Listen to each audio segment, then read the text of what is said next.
Hi, and welcome back to my channel. It is your girl, Queen Tasha Danae.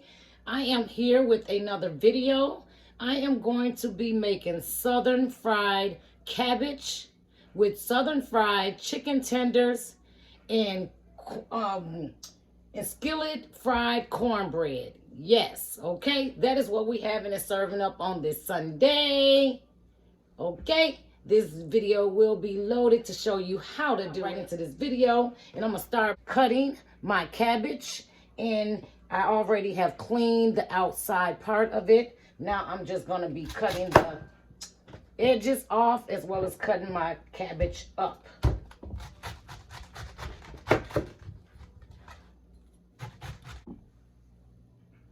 Okay, I've cut my cabbage up. Now I'm going to cut my onion. And I'm not going to use all of this onion. I'm just going to use a little bit, but I'm going to start by cutting my onion up in dices. And if you see me cook, I don't cook with a whole lot of onion because I do tend to use onion powder as well. I don't eat a lot of onions because it gives me acid reflux. And I do not like that, okay? Just gonna cut these down a little bit. And I'm okay if they're not just evenly chopped because they are going to saute down into my cabbage. And like I say, I don't want to taste much onion anyway, so I'm okay with just chopping it down smaller. So you're just gonna chop your onions down like that. And like I said, I don't have very much to the cabbage I'm using because I'm going to be adding onion powder as well.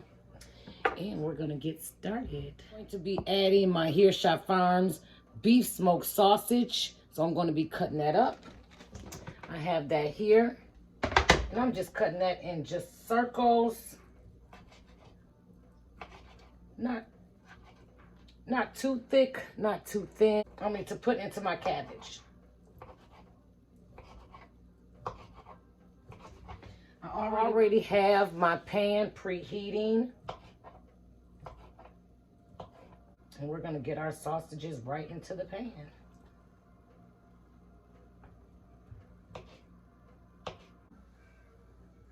Okay, I'm going to be getting started on my dinner. If you know anything about Southern cooking, you know that it has everything to do with time, okay? So you have to be on point with your time, or a lot of these dishes are cooked. You're cooking with love, okay? So everything is on a time. I have preheated certain things, but you want your whole dish to come together all at once. So whatever you are cooking, you don't want to have to wait on the cornbread or the cabbage. You want to be able to sit down and eat everything together. So I'm going to get started. This whole meal should take me no more than about under a 30-minute with getting everything on pretty much at the same time. So I'm going to go right in with my sausages.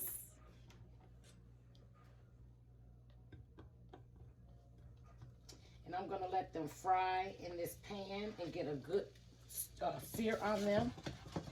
And after that, I'm going to take them out of the pan and then start adding my onions and my other things to build my flavor.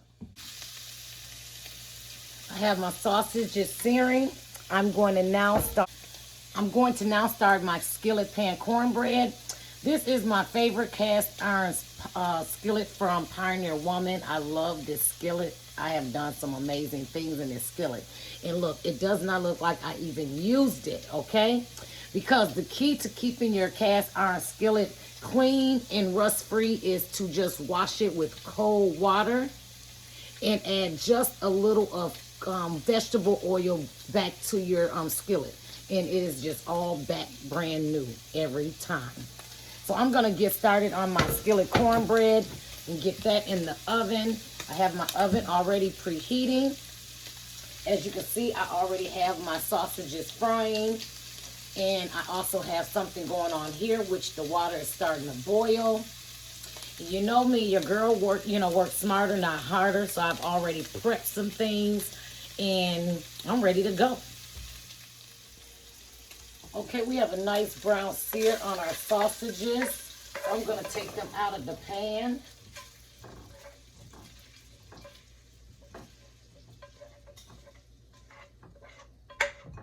So there is some seasonings from that smoked sausage that's at the bottom with a little bit of grease. But you know, I love to cook with bacon grease. So I do have some leftover bacon grease from this morning that I'm just going to add into this pan. And then I'm going to add my onions, and I'm going to cook my onions down. That was my onions. And I'm going to cook them down in that same bacon grease and sausage oil. Ooh, that smells good. I'm going to cook that down. Once that is down and sauteed and softened, then I'll add some of my other ingredients in. When you cook your onions down, you want to cook them and let them get a little brown sear on them a bit.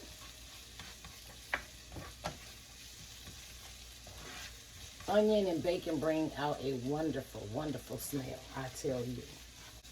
You can almost tell how the onions are looking different already.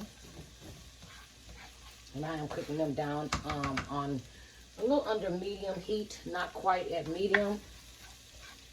I don't want to cook them fast or anything. I just want them to be able to slowly soften up and saute before adding my next ingredient. Okay, the onions are cooking down. I am now going to add my fresh minced garlic. And I love garlic, as you guys know. I do love me some garlic. I'm not going to put too much in here, but I am going to put enough to my tasting. But not too much, because you can always add. Always remember, you can add, but you cannot take out. So before I add too much, I'd rather add just a little bit, then add more. So I'm adding my minced garlic.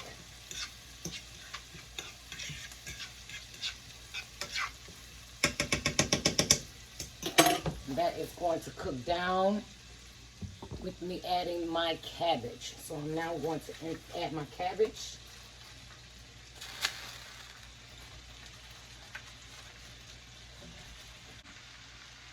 Okay, we are now going to start adding our seasonings to build our flavor. I'm going to start out with some black pepper.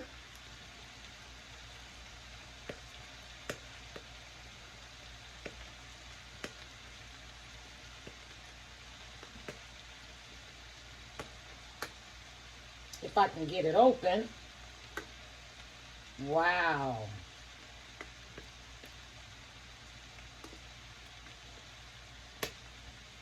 For real? Okay, I got it open. I'm going to add my black pepper. And like I said, I don't measure anything. I just add my food, my seasonings. I'm going to add some garlic powder. I'm going to add garlic powder.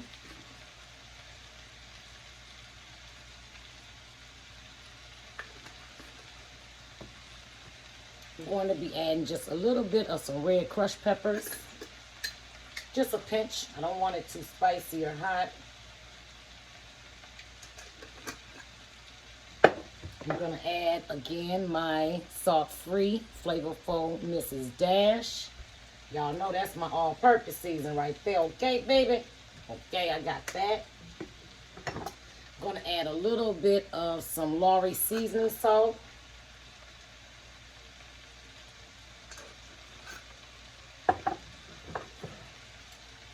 Onion powder.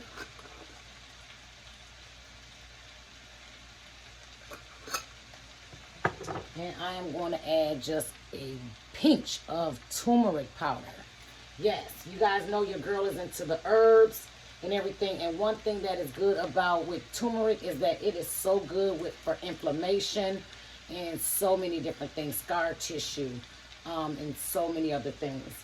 I'm just going to sprinkle a little bit on that. A little bit goes a long way, so I'm not going to put a lot.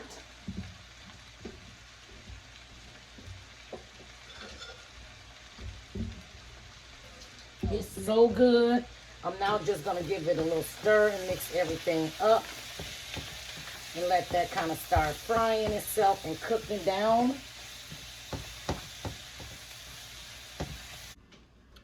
Okay, my cast iron skillet is ready.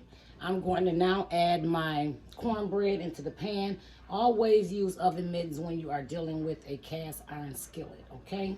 That is the best way to do that than to burn yourself. And so use that. We are going to put this in our skillet.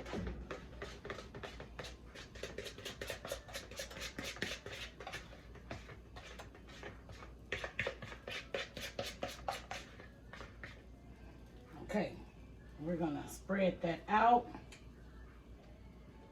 or let that spread out, and give that and let that cook.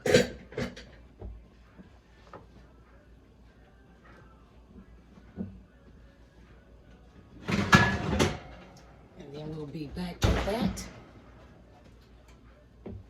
Our cabbage is cooking well. Cabbage is doing good. I'm gonna let it keep cooking. And we are now going to do our chicken.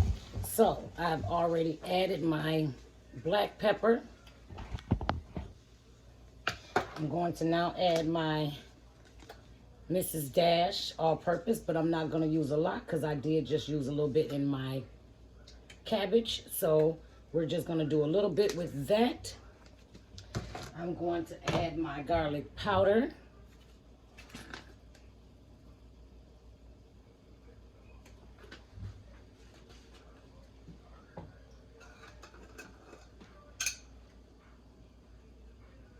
That's a little bit of seasoning right there. Okay, that's that one seasoning.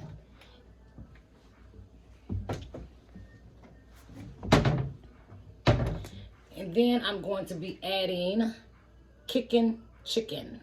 Yes, I'm going to add my kicking chicken seasonings on here as well. And we're going to give that a shake, shake, shake, and we're going to put it in our pan because our grease is already preheating right here. And then we're going to fry our chicken. Okay, I have all my chicken seasoned, and I'm just now going to get all the seasonings in there really good on the chicken.